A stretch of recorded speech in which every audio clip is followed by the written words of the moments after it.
RTA act 2009కి అనుగుణంగా 2025-26 విద్యా సంవత్సరంలో ఏపీలోని ప్రైవేటు మరియు అన్ఎయిడెడ్ పాఠశాలల్లో 1వ తరగతికి అడ్మిషన్ చేసుకోవడానికి నోటిఫికేషన్ విడుదలైంది. ఈ నోటిఫికేషన్ ప్రకారం 1వ తరగతి అడ్మిషన్ పొందడానికి ఎవరు అర్హులు కాదు అనే విషయాన్ని చర్చిద్దాము. ఈ అడ్మిషన్ పొందడానికి గల అర్హతలను మనం ఒకసారి పరిశీలిద్దాం. ఆంధ్రప్రదేశ్లోని వారి నివాస సమీప ప్రాంతంలో సిబిఎస్ఈ కానీ ఐసిఎస్సి, ఐబీ స్టేట్ సిలబస్ను అవలంబిస్తున్న అన్ని ప్రైవేటు మరియు అన్ఎయిడెడ్ పాఠశాలల్లో 1వ తరగతిలో 25% సీట్లను కేటాయించడం జరిగింది. అంటే ఒక పాఠశాలలో 100 సీట్లుంటే 25 సీట్లను ప్రభుత్వం ఈ విధానంలో ఫిలప్ చేస్తుంది. అది 1వ తరగతికి మాత్రమే ఫిలప్ చేస్తారు ప్రస్తుతం. దీనికి ఎవరు అర్హులు అనే విషయాన్ని మనం ఒకసారి పరిశీలిద్దాము. అనాథ పిల్లలు, హెచ్ఐవి బాధితులు, దివ్యాంగులు, షెడ్యూల్డ్ కులాలు, షెడ్యూల్డ్ తెగలు, బీసీ, మైనారిటీ మరియు ఓసీలో అల్పాదాయ వర్గాలు. అల్పాదాయ వర్గాల వారు అంటే పల్లెటూరు ప్రాంతంలో అయితే వాళ్ళ సంవత్సర ఆదాయం 1,20,000కు తగ్గి ఉండాలి. అదే పట్టణంలో అయితే 1,44,000కు మించకుండా ఉన్నటువంటి వాళ్ళను అల్పాదాయ వర్గాలు అంటాము. అదేవిధంగా పిల్లల యొక్క అర్హత వయస్సు ఈ సిబిఎస్ఈ, ఐసిఎస్సి, ఐబీ సిలబస్ ఉన్న పాఠశాలలో చేరాలంటే ఏప్రిల్ 2, 2019 నుండి మార్చి 31, 2020 మధ్యలో జన్మించి ఉండాలి. అదేవిధంగా స్టేట్ సిలబస్ అనుసరిస్తున్న పాఠశాలలో అయితే జూన్ 2, 2019 నుండి మే 31, 2020 మధ్యన జన్మించి ఉండాలి. అదేవిధంగా విద్యార్థులకు ఏ విధంగా అడ్మిషన్స్ ఇస్తారు, ఏ రేషియోలో ఇస్తారు అంటే ఈ అనాథ పిల్లలు, హెచ్ఐవి బాధితులు మరియు దివ్యాంగులకు 5% రిజర్వేషన్లు అంటే 25 సీట్లలో 5% వాళ్ళకి ఇస్తారు.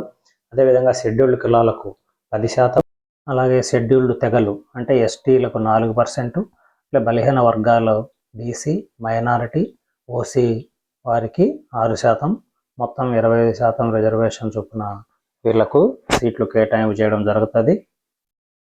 దరఖాస్తు సమర్పించడానికి కావలసిన డాక్యుమెంట్లను పరిశీలిస్తే చిరునామా ధృవీకరణ కోసం తల్లిదండ్రుల Aadhaar card, voter card, ration card, ఉపాధి హామీ కార్డు, పాస్పోర్టు, డ్రైవింగ్ లైసెన్సు, విద్యుత్ బిల్లు ఏదో ఒకటి ఎన్నుకోవాలి. అదేవిధంగా పిల్లల వయస్సు ధృవీకరణ కోసం వారి యొక్క బర్త్ సర్టిఫికెట్, ఈ 2 డాక్యుమెంట్లు ఉంటే మనకు సరిపోతుంది. చిరునామా ధృవీకరణ పత్రం ఒకటి, పిల్లల వయసు ధృవీకరణ పత్రం ఒకటి, ఈ 2 ఉంటే మనం అప్లై చేసుకోవచ్చు. మరి అప్లై చేయడం ఎలాగో చూద్దాం. వెబ్సైటు www.csc.ap.gov.in అనే వెబ్సైట్ ద్వారా మనం అప్లై చేసుకోవచ్చు. అప్లై చేసుకోవడానికి మే 2వ తేదీ నుండి మే 19వ తేదీ వరకు టైం ఇవ్వడం జరిగింది. కాబట్టి ఈ తేదీ మధ్యలో ఎప్పుడైనా మనం అప్లై చేసుకోవచ్చు. ప్రవేశ ప్రక్రియ ఎలా ఉందో ఒకసారి గమనిద్దాం. విద్యార్థులు, తల్లిదండ్రులు, సంరక్షకుల ఆధార్ ద్వారా ప్రాథమిక వివరాలతో సంబంధిత పోర్టల్లో నమోదు చేసుకోవాలి. అంటే విద్యార్థులు కావచ్చు, తల్లిదండ్రులు కావచ్చు, సంరక్షకులు కావచ్చు, ఎవరో ఒకరి ఆధార్ కార్డుతో మనం ఆ పోర్టల్ నందు, సిఎస్సి పోర్టల్ నందు మొదట రిజిస్ట్రేషన్ చేసుకోవాలి. రిజిస్ట్రేషన్ చేసుకున్న తర్వాత మన ఫోన్ నంబర్కు యూజర్ ఐడి లేదా అప్లికేషన్ ఐడి, పాస్వర్డ్ 2 కూడా మనకు సెండ్ చేయబడతాయి. వీటిని ఉపయోగించి మనం లాగిన్ కావాల్సి ఉంటుంది. ఈ లాగిన్ అయినప్పుడు లాగిన్లో మనం కేవలం పాఠశాలలను మాత్రమే ఆఫ్ చేసుకోవాలి. వెబ్ ఆప్షన్స్ అంటాం దాన్ని. మీ పరిసరాలలో ఉన్నటువంటి పాఠశాలలన్నీ అక్కడ డిస్ప్లే అవుతాయి. 1 కిలోమీటర్ పరిధిలో ఉండేటివి. ఆ కిలోమీటర్ పరిధిలో ఉన్న పాఠశాలలో మీరు ఏ పాఠశాలనైనా ఎంచుకోవచ్చు. ఎంచుకొని సబ్మిట్ చేసిన తర్వాత మనకు ఈ 19వ తేదీ తర్వాత గడువు పూర్తయిన తర్వాత మన ఫోన్ నంబర్కు అడ్మిషన్ ఇచ్చినట్లు ఒక మెసేజ్ వస్తుంది. దాన్ని తీసుకువెళ్ళి మనం ఆయా పాఠశాలలో చేరవచ్చు. అదేవిధంగా వారి నివాస పరిధిలోని పాఠశాలల్లో ఒక విద్యార్థి యొక్క సిబ్లింగ్స్, అన్నలు లేదా అక్కలు చదువుతున్నట్లయితే ఆ పాఠశాలకు ఈ విద్యార్థులకు ప్రిఫరెన్స్ ఇచ్చి అడ్మిషన్ ఇవ్వడం జరుగుతుంది. ఇప్పుడు ఆ అడ్మిషన్స్ రిజిస్ట్రేషను మరియు లాగిన్ కావడం ఎలాగో చూద్దాం.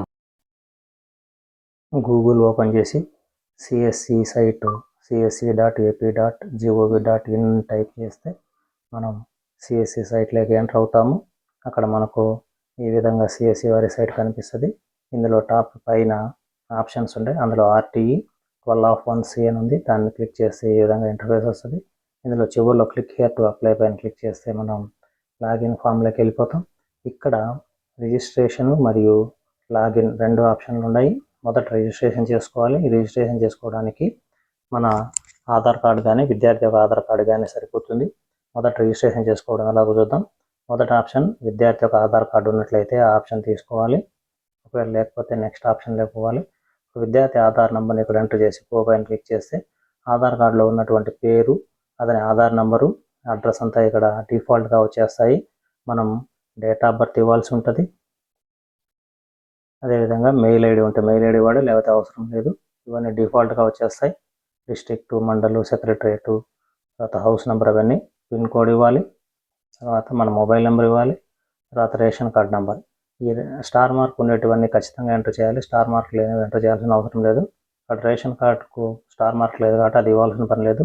ఏజ్ ఇక్కడ ఇవ్వాలి. జెండరు, రిలీజియన్, క్యాస్టు, తర్వాత child having parent or guardian, పేరెంట్తో ఉండడా లేదా గార్డియన్తో ఉన్న విషయాన్ని ఇక్కడ నమోదు చేయాలి.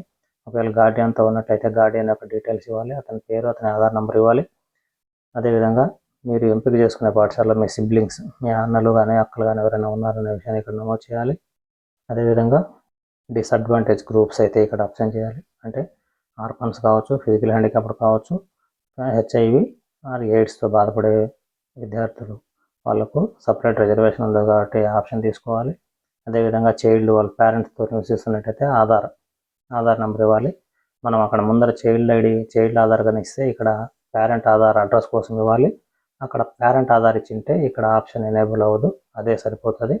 బట్ అక్కడ చైల్డ్ ఆధార్ ఇచ్చిన కాబట్టి ఇక్కడ పేరెంట్ ఆధార్తో పాటు పిల్లవాడి విద్యార్థి యొక్క బర్త్ను డిక్లేర్ చేసి బర్త్ సర్టిఫికేట్ అప్లోడ్ చేసి కండిషన్స్ ఓకే చేసి రిజిస్టర్ పైన క్లిక్ చేస్తే మన మొబైల్కు అప్లికేషన్ ఐడి మరియు పాస్వర్డ్ వస్తుంది. ఆ రెండింటి ద్వారా మనం లాగిన్ అయ్యి అక్కడ వెబ్ ఆప్షన్స్ ఇవ్వాలి. ఇప్పుడు లాగిన్ ఎలా కావాలో చూద్దాము. లాగిన్ పైన క్లిక్ చేయాలి. ఇక్కడ మన అప్లికేషన్ ఐడి మన మొబైల్కి వచ్చి ఉంటుంది. ఈ అప్లికేషన్ ఐడిని ఇక్కడ ఎంటర్ చేయాలి. అప్లికేషన్ ఐడిను ఇక్కడ ఎంటర్ చేయాలి. అదేవిధంగా పాస్వర్డ్ను ఎంటర్ చేయాలి. అక్కడ ఇచ్చిన క్యాప్చా కోడ్ను ఎంటర్ చేసి మనం లాగిన్ పైన క్లిక్ చేస్తే మనం స్కూల్ ఎడ్యుకేషన్ వారి సైట్లోకి వెళ్తాము. ఇక్కడ స్కూల్ ఇన్ఫర్మేషన్ మేనేజ్మెంట్ సిస్టంలోకి ఇక్కడ మనకు పైన ఆప్షన్స్ కనిపిస్తాయి. అందులో వ్యూ వెబ్ ఆప్షన్స్ అంటే మన ఇంటి పరిసరాలలో 1 కిలోమీటర్ పరిధిలో ఉన్నటువంటి పాఠశాలలు ఇక్కడ కనిపిస్తాయి. ఆ పాఠశాలను మాత్రమే ఇక్కడ ఆఫ్ చేసుకోవాలి. ఈ వ్యూ వెబ్ ఆప్షన్స్ అనే దానిపైన క్లిక్ చేస్తే మనం ఆల్రెడీ ఏదైనా పాఠశాలలో ఇక్కడ ఆఫ్ చేసుకుంటే కనిపిస్తాయి. మనం ఎదురుకు పాఠశాలలో ఆఫ్ చేసుకోలేదు కాబట్టి ఇక్కడ కనపడదు. బ్యాక్ వెళ్ళి సెలెక్ట్ వెబ్ ఆప్షన్స్ లేకపోయి దాని మీద క్లిక్ చేయాలి. ఇక్కడ మనకు మన అడ్రస్, ఆధార్లో ఉన్నటువంటి అడ్రస్ డిఫాల్ట్గా కనిపిస్తుంది. అదేవిధంగా డిస్టెన్స్ తీసుకోవాలి. ఇక్కడ 1 కిలోమీటర్ మాత్రమే ఇచ్చినారు. డిస్టెన్స్ పైన క్లిక్ చేసి గో పైన క్లిక్ చేస్తే మన ఇంటికి చుట్టుపక్కల 1 కిలోమీటర్ రేడియస్లో ఉన్నటువంటి పాఠశాలల పేర్లు లిస్ట్ ఆఫ్ స్కూల్స్లో డిస్ప్లే అవుతాయి. వాటిని మనం వరుస క్రమంలో సెలెక్ట్ చేసి ఈ పక్క లిస్ట్ ఆఫ్ సెలెక్టెడ్ స్కూల్స్లోకి రైట్ సైడ్ అవే వచ్చేస్తాయి. అలా వచ్చిన తర్వాత మనం కింద సబ్మిట్ చేస్తే చివరిలో ఉన్నటువంటి ఫైనల్ సబ్మిట్ పైన మనం సబ్మిట్ చేస్తే ఇవి మనకు ఫైనల్ అయిపోయినట్లు. మనకు లిస్ట్ ఆఫ్ వెబ్ ఆప్షన్స్లో ఇవి డిస్ప్లే అవుతాయి. తర్వాత మనం లాగౌట్ అయిపోవచ్చు. ఈ వెబ్ ఆప్షన్స్ మనం పెట్టుకున్న స్కూల్స్ అన్నీ కూడా ఈ వెబ్ ఆప్షన్స్లో ఇక్కడ కనిపిస్తాయి.